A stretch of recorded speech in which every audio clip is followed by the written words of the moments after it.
Hello, everybody. Thank you for being patient and joining us over here on Zoom. When you come in, please make sure that your audio is muted. If I see anybody's audio not muted at this time, I will go on ahead and take care of that for you, but please help us out by staying on mute during the reading.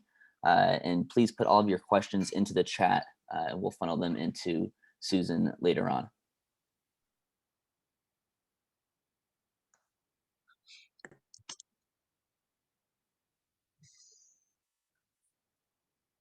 So Luke, you want to tell me whenever it looks like we've got most people migrated over here, then we'll just get started. It says I still have about 10 on YouTube, but I would say let's go at 320 for sure. Let's Okay. get started. Thanks for being so patient, Susan. This is so exciting. I don't Weren't even we talking understand what's about happening. we were just talking about how great Zoom is? Well, isn't the problem with your YouTube connection? It's our IT. They just kind of screwed it up. But Zoom is saving the day. Yeah, maybe. Kind of something. Actually, Luke is saving the day. See, people. People. Still needed. Exactly. Yes. Still needed. Even with all that. Not obsolete yet. Not obsolete yet. Thank you, Luke. I feel like it's like NASA. We're like, I wish it would have been smoother. To go to Mars. But thank you so much for your patience. No worries.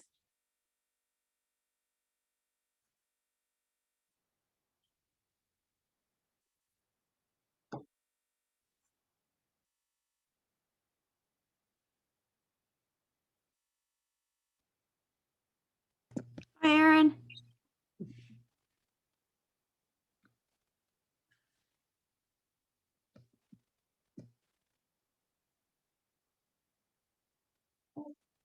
So we're just waiting on a few last people, I think, to migrate over here, and then we'll get going. Yes? Yeah, let's go ahead and get started here. We're right. in single digits on YouTube. Could be, the links is still open and stuff as well. So let's go ahead and get started. Cool. Great. And we are recording this to post later. Correct. Yep. One way or another. So I'll give it like a 5-second pause and then I'll start reading. Okay. So thanks everyone for putting up with the long pause, getting this started with the technical difficulties. It's my pleasure to introduce today's reader, Susan Choi. This will be our final event for the 2020-2021 Visiting Writer Series here at Eastern.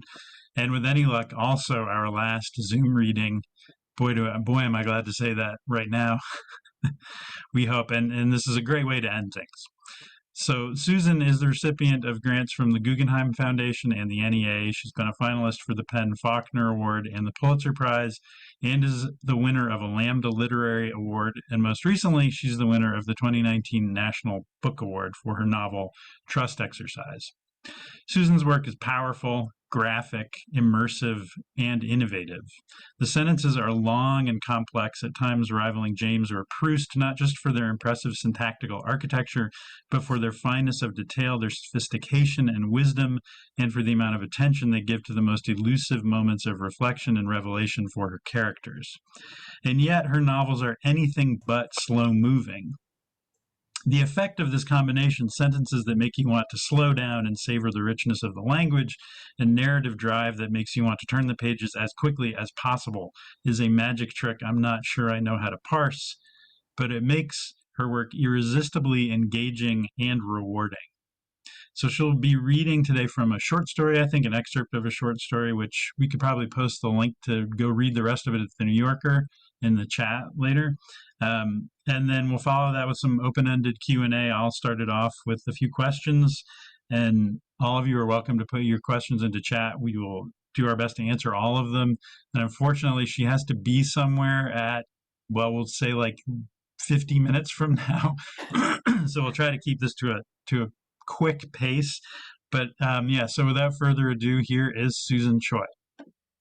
Thank you, Greg. That was such a nice introduction. And I just have to say, because I'm currently reading The Golden Bowl by Henry James, the fact that you would compare any sentence I could ever write to any sentence he ever wrote is just blowing my mind. And I just don't think that that's that comparison has any grounds at all.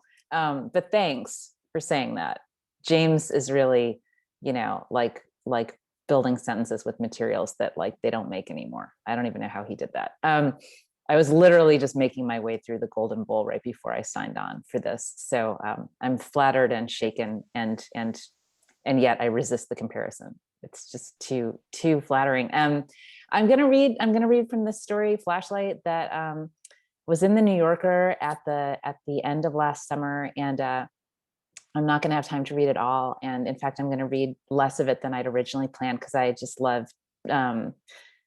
Q&A and just chatting. And so I don't want to cut that short. So I'm going to start reading it from the beginning, and then I'm going to stop at some point. And I would be flattered if you wanted to, in the future, go to newyorker.com and read the rest free of charge.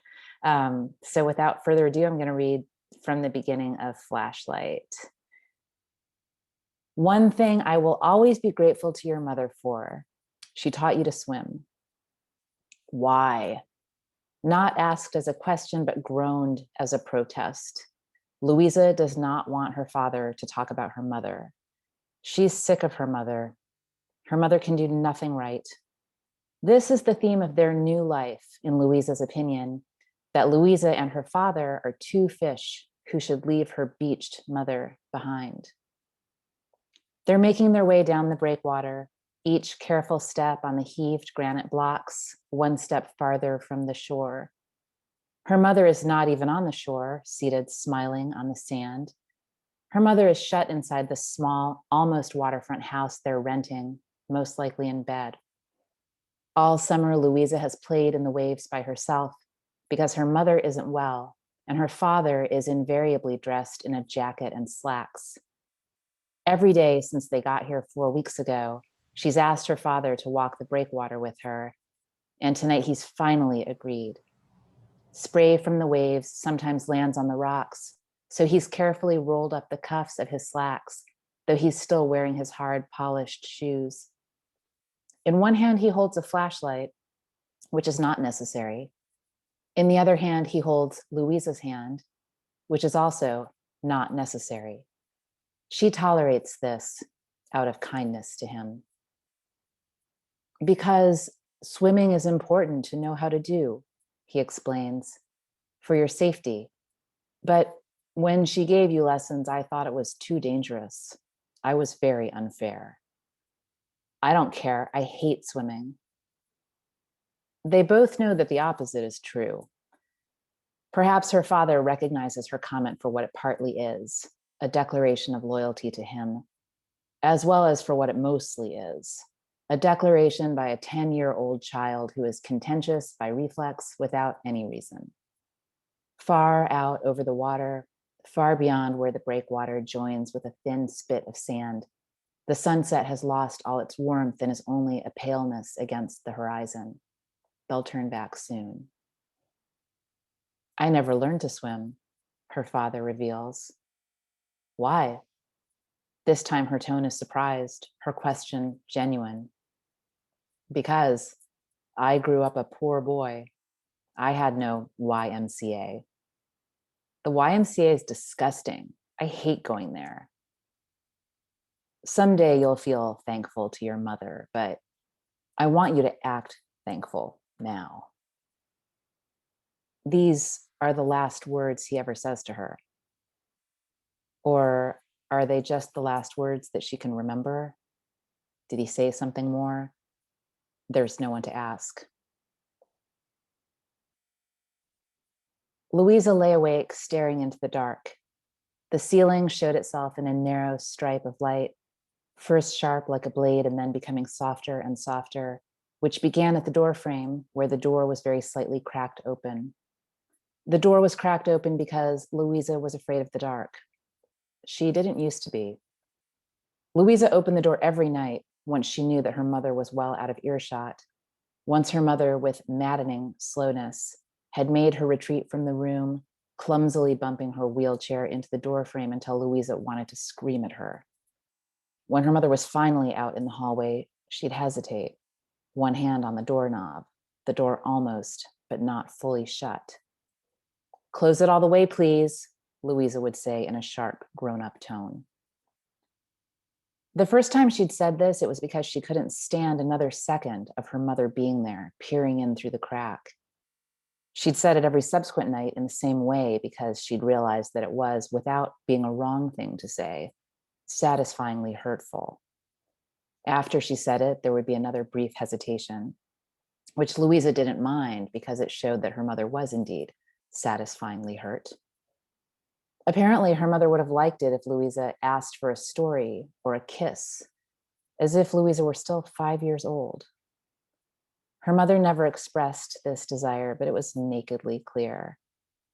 Such naked wanting to be wanted made Louisa's mother even more repellent to Louisa than she generally was.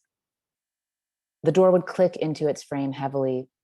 It was the kind of solid American door that in the years she had lived somewhere else, Louisa had almost forgotten existed. A door meant for closing. Then Louisa would lie in the dark, her unsparing mind tracking her mother's wheelchair down the hall and imagining hidden trapdoors hinging open beneath it. Meanwhile, the dark, like a snake, slid onto her chest, organizing its weight into neatly stacked coils that might bury her, crush her, if she didn't leap out of bed just in time, and with deft skill, silently reopen the door. Louisa was a master at handling the knob. She wasn't clumsy like her mother or thoughtless like her aunt.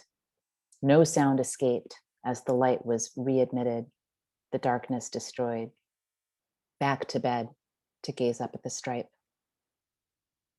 Tonight, though, sound was admitted as well. She couldn't make out the words, but she didn't need to.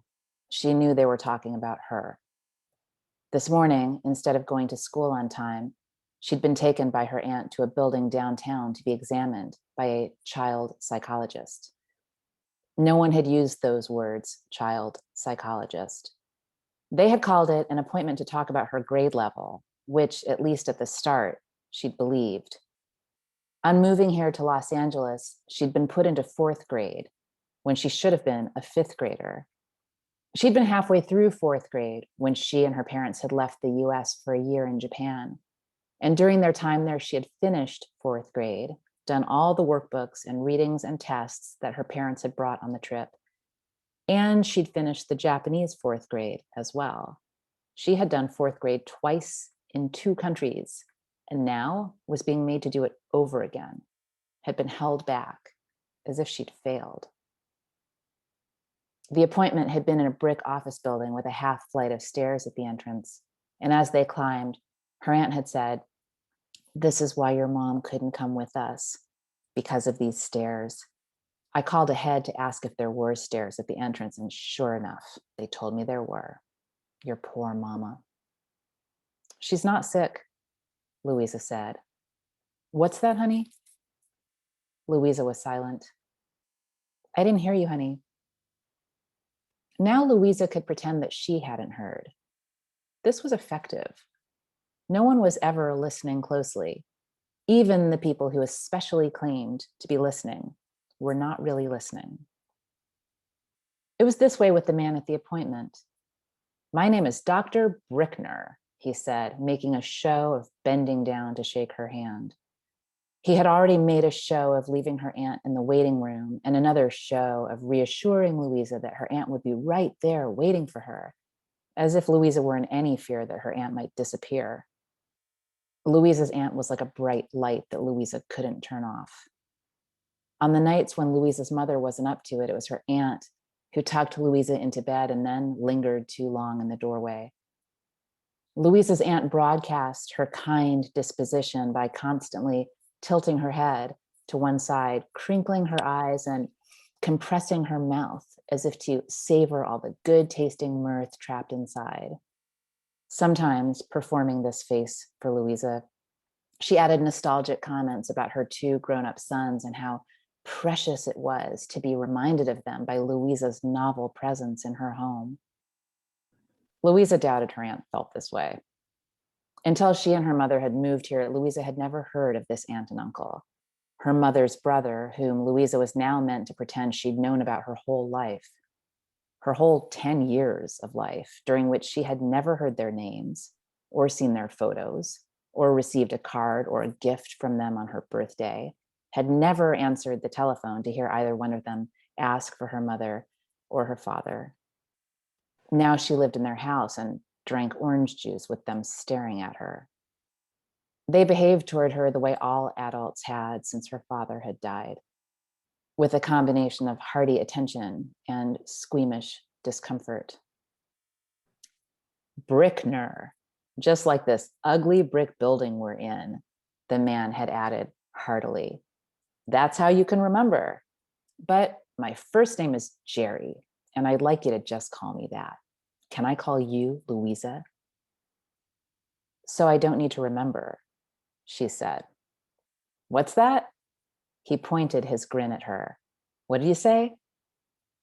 I said, I don't need to remember Brickner like this ugly brick building because you said I should just call you Jerry. The man reared back and raised his eyebrows. Let me guess, you're a very smart girl. At least smart enough to be in 5th grade. Oh, I'll bet. Oh, I'm sure there's no doubt about that, Jerry blathered, not listening, which was how she had understood that the appointment was not about her grade level. The room was full of admittedly interesting things. Art supplies and those faceless wooden figures meant for posing, as well as actual dolls of different sorts, ranging from the sloppy, floppy Raggedy Ann style to the realistic infant style with a hard plastic head, hands, and feet, and a queasily soft trunk, arms, and legs, to wild-haired Barbies and those soldier Barbies for boys, the G.I. Joes. There was an intriguing, if off-kilter dollhouse, the kind that was meant to be played with and not just admired, with cluttered furnishings in slightly different sizes, as if there'd been disagreement about which scale to use. Louisa knew about scale, about 1 foot equals 1 inch. Her father had made her a dollhouse the year she turned 6.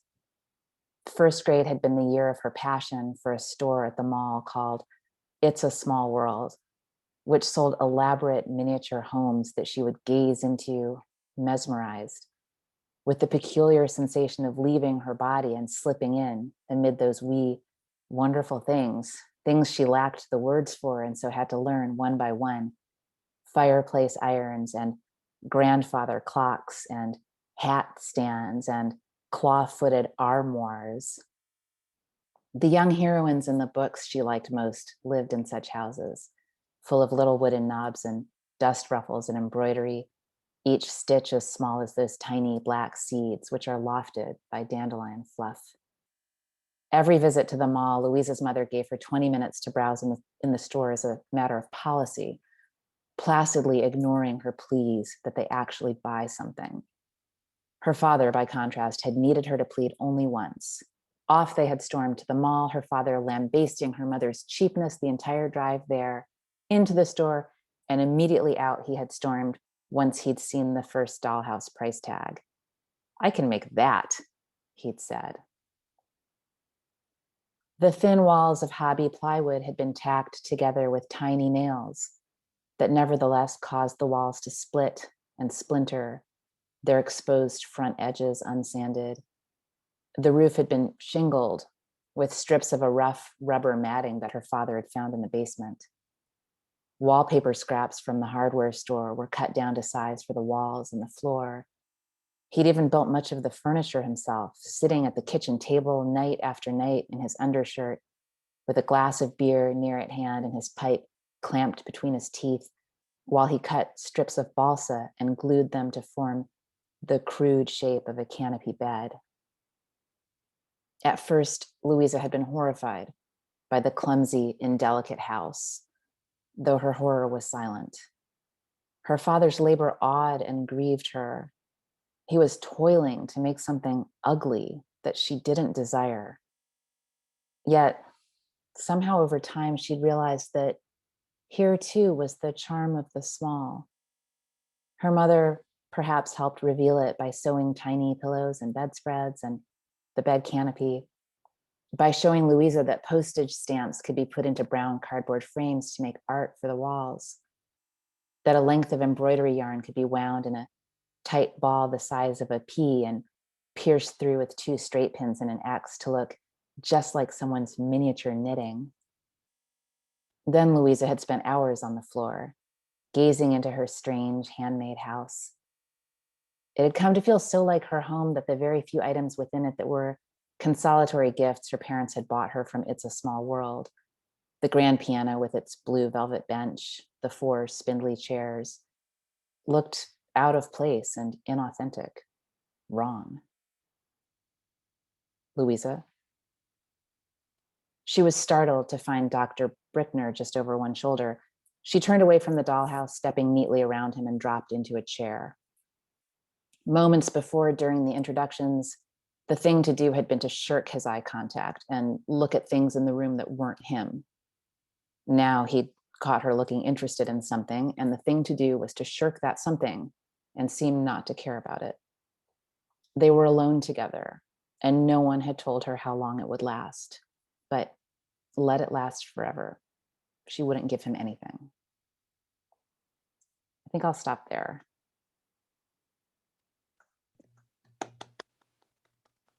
Thanks. It's great. And we posted a link to read the rest of the story in the there's chat. the link. So yeah. And definitely recommended. yeah, I'm just looking at, I think I had read just a little less than half. So didn't quite get you over the hump.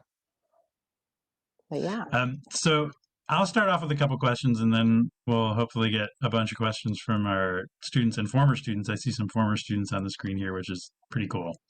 So this first question has to do with form and planning, and it was one of the things that really impressed me with Trust Exercise, especially, was how kind of crazy the form is with the perspective switch and the metafictional sort of twist that comes into the middle of the book. I'm not going to give it away for anyone who hasn't read it. And there's some of that in my education too, like the big time leap toward the end. And so I'm wondering, as you're writing that, do those things happen as sort of as much of a surprise to you as they turn out to be for the reader? Like, do you plan your novels all the way through, or are you more like the kind of writer who sits down to write in order to see what she has to say? Yeah, much more the latter. Much more the latter. Like, very, very little planning ever happens. And the planning that does happen usually does not end up getting followed. Yeah, I'm not a good planner. I think that, I love that you actually mentioned that time leap in my education, because that is, one of the few things that, like, I did go into writing that book wanting to do a big time leap. I just really wanted to. I didn't know where. I just really like them.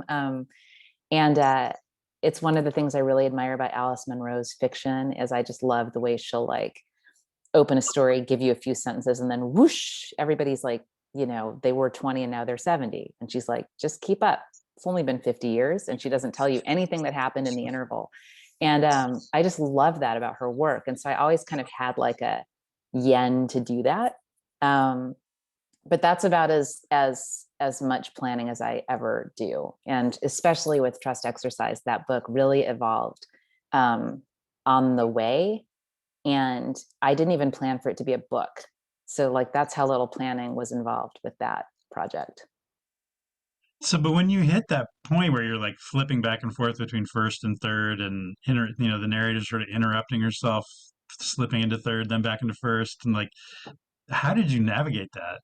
That I mean, it's amazing and crazy. Oh, I mean, that voice, like the voice itself was, so this is the voice of this character in Trust Exercise who appears at, I mean, it's so hard to talk about that book without kind of like describing the architecture of it. But what was really surprising to me was the intrusion of that character. But once that character intruded, her voice was kind of all there, if that makes sense. Like that thing of alternating between first and third person in the way that she narrates was kind of there from the very beginning, because the very first sentence that I wrote in her voice, which is the first sentence that you actually see in the book in her voice, something like, I don't have it in front of me, but it's something like, Karen stood waiting for her old friend. And when I heard that voice in my head, which sometimes happens, that I'll like kind of hear sort of what I want to write, and then I'll kind of start trying to write it, I knew right away that it wasn't an omniscient third person narrator. I knew it was Karen. Do you know what I mean? Like the way that, I mean, sometimes as kids, I feel like it's really easy for us to like narrate ourselves. It's like when you're playing and in like, kids sort of like narrate in third person, like the game that they're playing. Or I don't know if anybody's read this great Deborah Eisenberg short story called Some Other Better Otto, if anybody knows that story. But there's a precocious child, speaking of precocious children, like Louisa, there's a very precocious child in that story who walks around to her family's reunion with like a microphone, sort of interviewing her family members and then narrating herself. She'll be like, Amy went to speak to her uncle. How did he feel about the situation? Uncle? And, and her relatives are all like really startled and put off by her. So it's like that kind of oddball tendency to like make yourself a character in your own story was what I immediately thought that person was doing. And so like that voice of hers, where she's half the time describing herself as a character and half the time just talking to you, felt really natural to me. I guess it just kind of was fully formed from the start. That's really encouraging. I mean, as a writer who never plans anything, I'm really glad to hear that. I mean, the end result everything feels so deliberate and planned. And that, I guess that's the trick. That's what you want it to seem like, is like this was all done intentionally. Well, it That's all, really a cool. lot of stuff happens in revision, right? I mean, this is what Right. I'm always trying to tell my own students, is like this weird alternation between like trying to really be adventurous and take risks and make a mess and just kind of like play around in your writing, in your early drafts, but then that kind of has to give way to like this rigor later, right, where you have a draft and then you're like, all right, like how do we make this work? It's a very strange balance of kind of contradictory practices. So a totally different subject. I think another one of the things I really admire in your work is your willingness to really go there with the sex scenes. And, I mean, yeah, you get some pretty strong R-rated, X-rated scenes in there. And so I'm wondering if you could talk about, like, I mean, there's always that point when where you're with your characters and you're wondering, like, do I write through this scene, or do I do the fade out and put a space break there and leave it to the reader's imagination? So how do you think about that? Where's the line between, I mean, and it's not always very pleasing or titillating sex for the reader. Sometimes it is, sometimes it isn't. But um, like, where do you draw the line? Where do you feel like too much, not enough? Or how do you think about all that? The difference Yeah, between like gratuitous and necessary. I think it's probably project by project. I mean, there's certain books of mine that I can't imagine there being like a real sex scene in them. It's sort of like, and then in others, it seems like it's kind of, the writing is sort of about that like bluntness. I don't know. It's funny because as soon as you brought up this topic, like two things sprang to mind, because there are these two examples of sex scenes that I really admire and often teach, and one of them is Nabokov. It's like the sly metaphorical sex scene where like he's like, bet you can't tell that these people. I actually hate it in Lolita very deeply because I have other real issues with that book. But there's a story of his called Spring and Fialta that I'm actually teaching next week. And one of the things that I love about that story is that there's like a metaphorical sex scene in it that's like really very, very witty, and there are no bodies. It's just like there's a bunch of furniture is described in like the most provocative way you can imagine. And it's hilarious because you're like, oh, people are having sex in this room, but like Nabokov is just telling you about the furniture. So I really love the wit of that. But then, when I was first starting to write, I discovered the work of Francisco Goldman, who is one of my favorite writers and people. And he had just published his second novel at that time that I discovered his work, and called The Ordinary Seaman. Seaman like Seaman, sailor. And because I realized we're talking about sex, so there might be confusion. But that book has some of the funniest, most tender-hearted, super raunchy sex scenes that exist. And they're so wonderful because they're just the most honest, some of the most honest like writing I had ever encountered. That wasn't like, it wasn't like at the other end of the spectrum, like in The Great Gatsby, when like, Nick talks about like taking daisies, like her flower opened for him, and you're like, ew, yuck, like, come on. So I just like, when I first read Frank's work and read him being like really honest about these two people who have like snuck off into the back of an abandoned ambulance during a war, because they're madly in love with each other, and it's very, very hot and sweaty, and it's very awkward and very unromantic, but passionate and wonderful and funny. I just loved that straightforwardness, and I was like, why would we ever write about this in these weird, like, veiled ways? But at the same time, like I said, I love that Nabokov scene that's all the sex metaphorized onto furniture items. So I think it just kind of depends on which approach seems right. I can keep asking questions, or if people have questions, you guys can at any point jump in. Your questions are great. So I'll ask one more. I'll ask one more and see if people have something to ask. But another thing I've really been admiring in your work is your ability to write crowd scenes, which I always think of as like one of the hardest things to do, like the party scene with a whole lot of characters, and capturing that sort of like the chaos and excitement of a weird social gathering, like the edginess of it, like the party interest exercise, or that dinner party where everything goes wrong, and Right. in my education, and like, but they're successful as crowd scenes, but they're also working as moments where you really manage to track the sort of transformative internal condition of the main character. So like, they're not just big party scenes like in the Great Gatsby, for instance, although I admire that too. But so I'm wondering, what kind of tips do you have for writing that great big long scene in Trust Exercise, the big party scene that goes for I don't know how many pages? It's transformative for the main character, but it's also just a killer job of capturing like a huge social event and all of its weirdness. Yeah. God, thank you so much. That's so flattering. I actually don't think of that as something that I'm good at doing. And when you said crowd scenes, I immediately thought, what crowd scenes? I couldn't even think of any. But the ones you're mentioning, I guess those are crowd scenes. And it's really hard, it's really hard. And it's something that actually I was thinking about just today, because I was reading, a manuscript by a student of mine, in which there's a crowd scene that doesn't quite work, where I was like, I wonder how to help her with this.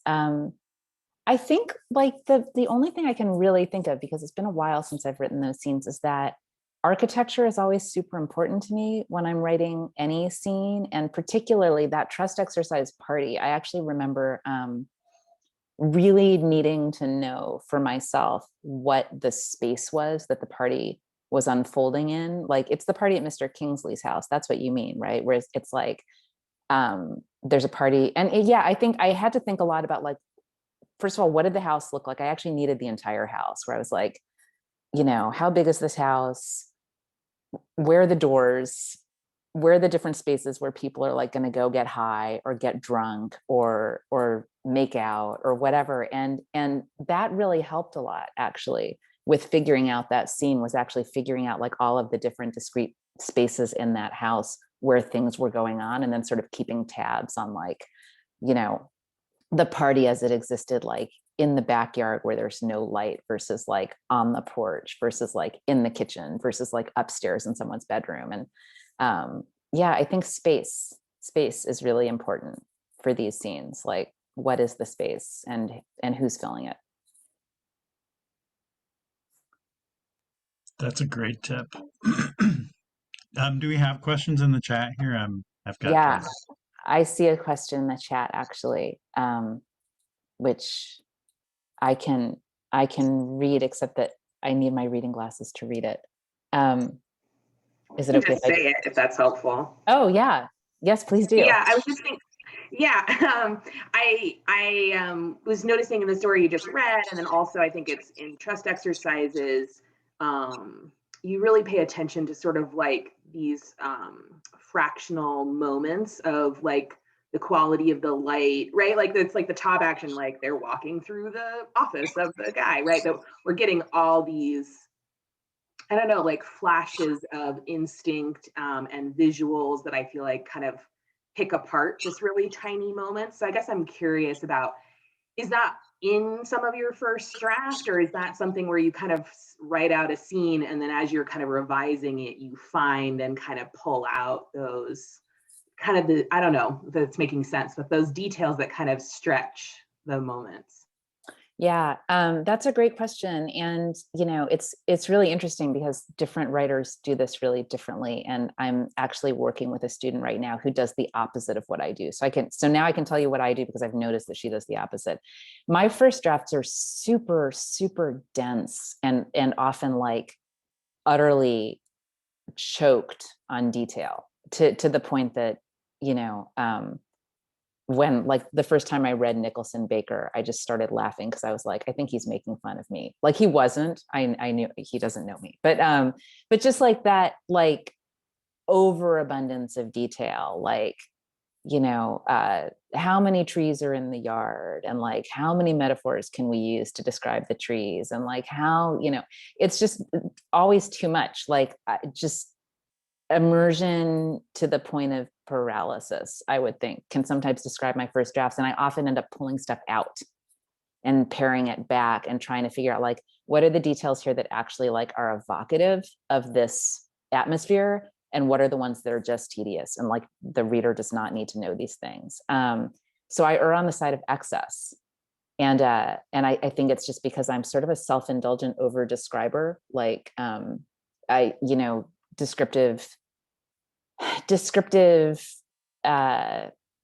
descriptive language was kind of like my first love in writing, and it took me a really long time to like get to narrative structure. And those two things are sometimes at odds, right? It's like you want to just describe everything, and you're like, I'm not taking this story anywhere. And so I had to kind of start resisting that impulse of mine to over describe. My student is so interesting because she's totally the opposite. She's amazing for like the quick long view of everything that happens, and she'll write the story and you're like, wow, like there's the whole arc, everything that happens, but the moments of being, like, to quote Wolf, like the moments of being aren't there, where I'm like, can't we just stop and be in this room for a few minutes? Like, what's in the fridge? Just be in this space and describe it. And I can tell that it's like incredibly against her instincts, because she's always going forward. And as a writer, I'm always sort of staying in one place and being like, ooh, what's here? So she has to like layer on draft after draft to add that heft and add that sort of like the space and not just like the momentum. And I always have to like get the momentum because I'm like making big spaces that don't move, if that makes sense. Yeah, thanks for that question.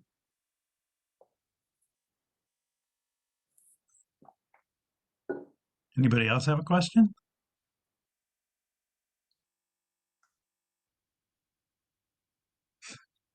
I can ask another one. Okay, we got a question from Mara.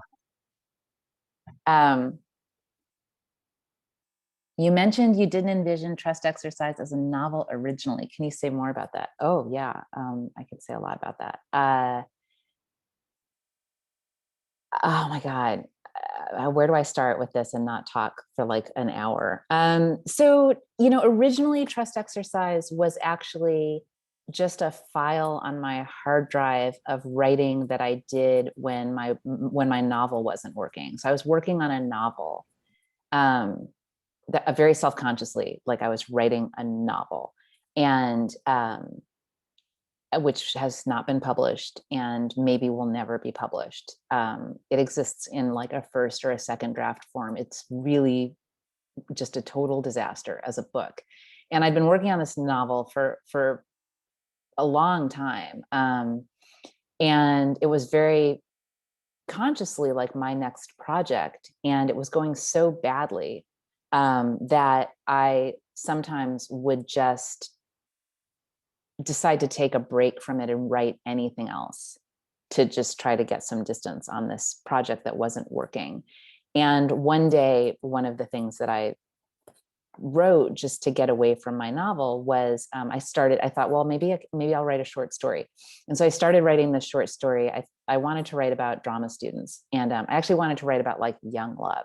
And I started this story, which began Neither Can Drive. And it was about these two young teenagers who fall in love and they don't have their driver's licenses. And the whole conflict of the story was meant to be this issue of them wanting to be together and not being able to drive in like a car culture city, and like how do they contrive to like get together.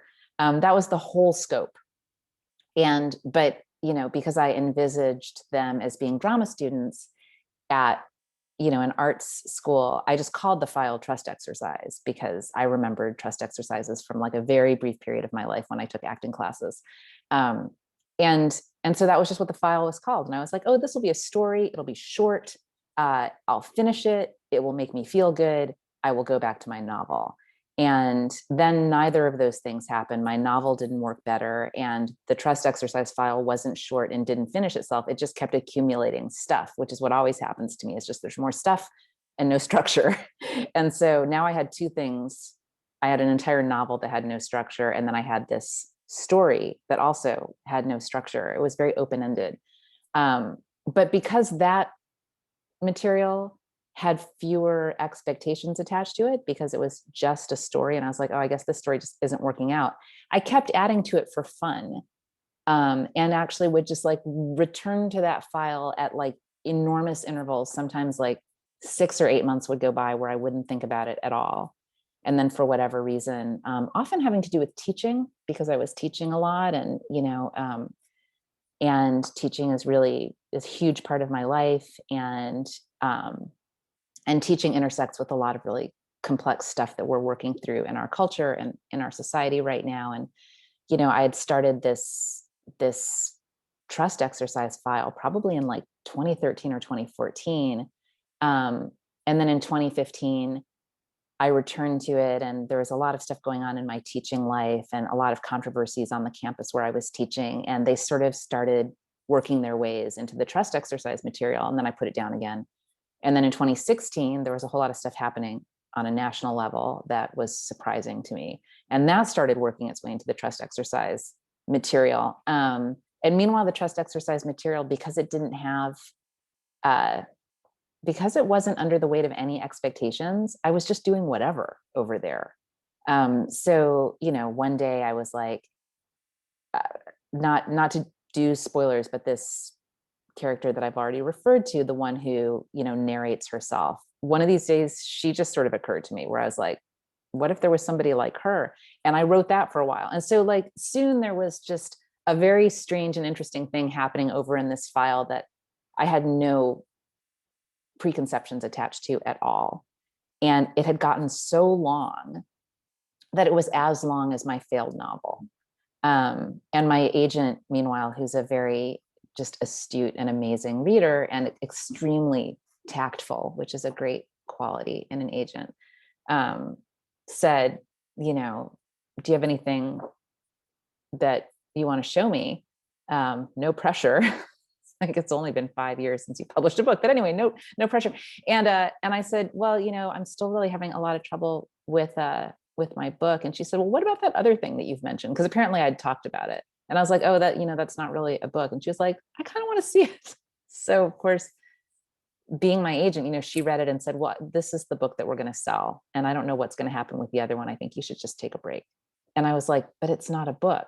So that was kind of the beginning of like a second stage issue with Trust Exercise, the book, where I suddenly went, oh my God, how could this be a book? Like, how do I give this structure? How do I finish it? And I finally had to visit it in that mindset of like, can we make a novel out of this? But it was great because there were all these pieces that already existed that actually did have all these shared concerns and that had kind of grown up without a lot of oversight, if that makes sense, like without a lot of me going, oh no, that's crazy. And I think that was kind of the key to that book ending up the way it did, was that it evolved like without my putting pressure on myself to make it a book.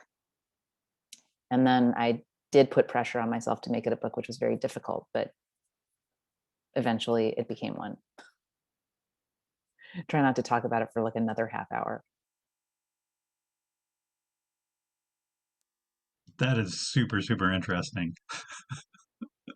It's a strange story. I don't think it's a story that's ever going to repeat itself. I wish it could, you know, but now of course, every time I'm like writing something weird, I'm like, maybe this is the book, you know, that's spoiled the being able to kind of trick yourself into writing something by not thinking that you're really writing it is, I think, something maybe you can only do one time. And just as a quick follow-up, there is a question over in the chat, but I was curious, is there a similar kind of weird backstory to my education? Because I was noticing in the acknowledgments you're talking about the Provincetown Fine Arts Works Center, which is where I knew you from the like mid 90s maybe. Yeah. And that book was like 2013 it was published. And I was like, what happened to how did that come about? Had you started in the 90s or is it a different? Yeah, I didn't. I think I know what it is. I didn't start that book in the 90s, actually. That I actually started that book, you know, after it's my fourth book, and I started it after my third book was published. But it wasn't the fourth book I wrote, it was the fifth book I wrote, because after my third book was published, I wrote a fourth book that was also a terrible failure. Like I have just this like piles of failed books lying around. So then I wrote My Education, and I actually finished it in Providence. I got a returning residency, and so I ended up like writing a lot of it in Provincetown after I'd been a fellow in the sort of 2010 region of time.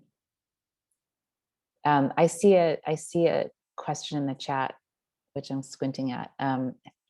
Has teaching changed your writing or your writing process, or how has your writing process changed over time? It's a great question. I think my writing process has changed over time, and it's changed my teaching more than my teaching has changed my writing process. I guess the best way to answer that is to refer back to like what I just sort of described about Trust Exercise, which is that my writing process has gotten a lot more, I guess, more freeform, or a little more forgiving and open to the possibility that the thing that I think I'm doing might not be the thing that I'm doing, and that it's okay to do other things and sort of wait and see what ends up being the thing. Like it just, I guess, my writing process has become much less about like identifying the project and working on the project to the exclusion of all other things, and also with the feeling that if I don't work on the project, I'm like procrastinating, being lazy, you know, like slacking off, wasting time, burying my head in the sand, whatever.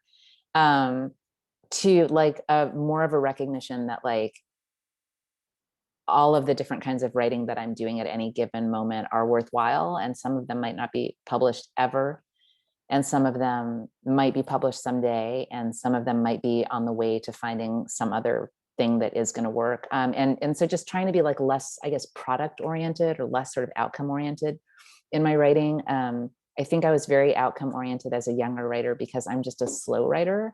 And so I was much more anxious about like, I've got to make this add up to something, so that I can, I guess, prove to the world and to myself that I'm writing. And now I'm much more about process and much less about product. And I'm sort of trying to like just be inside whatever my writing process is, because it changes a lot, and trying to like, you know, affirm whatever it is at any given moment, and kind of trust to like, the word trust, to the writing working out eventually, hopefully, if it's going to.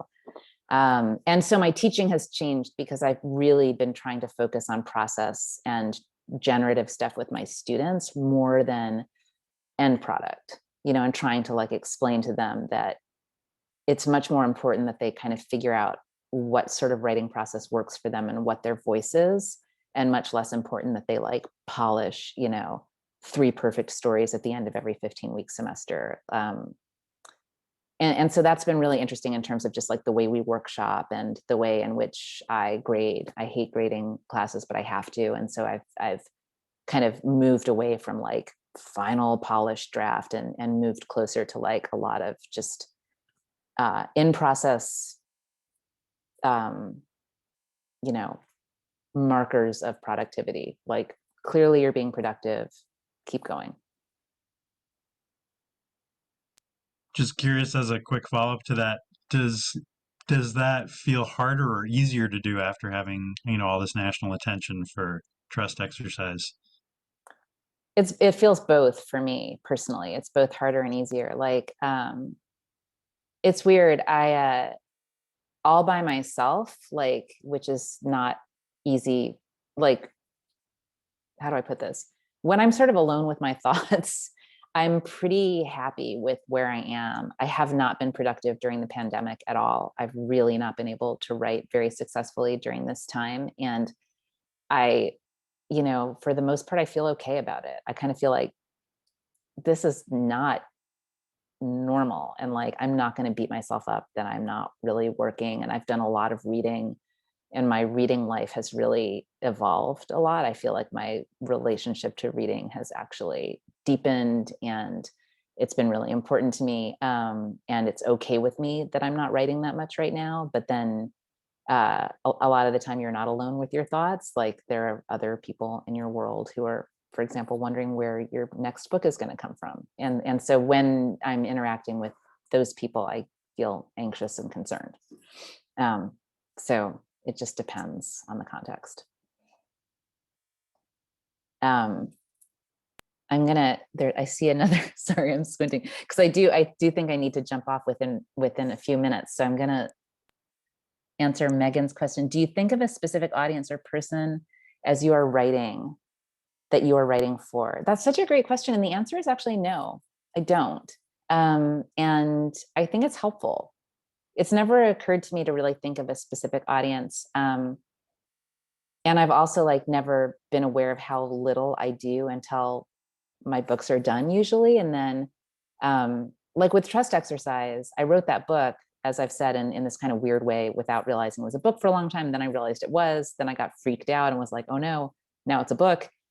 That was a long struggle. Then that struggle was over and it existed. And then I read it. I actually like read the thing, not for the first time, but like read the sort of completed, like revised manuscript. And for the first time ever, I thought, is this a YA novel? Like I got really confused because I was like, I've written a whole book about teenagers. What is that going to be okay?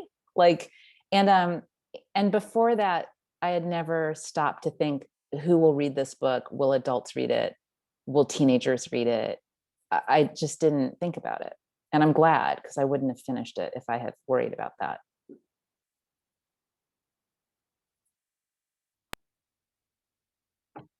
That's super interesting too. Do we have one last question? Time for one last question from anybody, or we could just let you go. Anyone have a question they're burning to ask? Or do you have a question that you're burning to ask? I got to ask all my questions. I feel like I got to, I got enough. I mean, speak now. What are you working on now when you do get into writing? Yeah, the unavoidable question. You can avoid it. No, I'm it's a question that I ask myself, and so it's not a bad question to try to answer. I'm thinking about the flashlight characters. I actually really like those characters and would like to, there's much more that I know about them at this point than is included in that story. And so I'd love to try to write more about them. The failed novel that gave rise to Trust Exercise, because I was never able to make it work. It's actually literally been in a box for 4 years now, I think. I put it in a shoebox, and it's been in that shoebox. It's a clear shoebox, like it's a plastic shoebox from the Container Store. So I can see it, but I can't touch it. And I've been thinking about taking it out. But I also have been trying to figure out what I wanted to do in that book without actually looking at it again. And I've been trying to figure out if there's a way that I can start writing about those concerns again without actually touching that manuscript, if that makes sense. Just like kind of leave that manuscript in the box and just go back to the topic anew.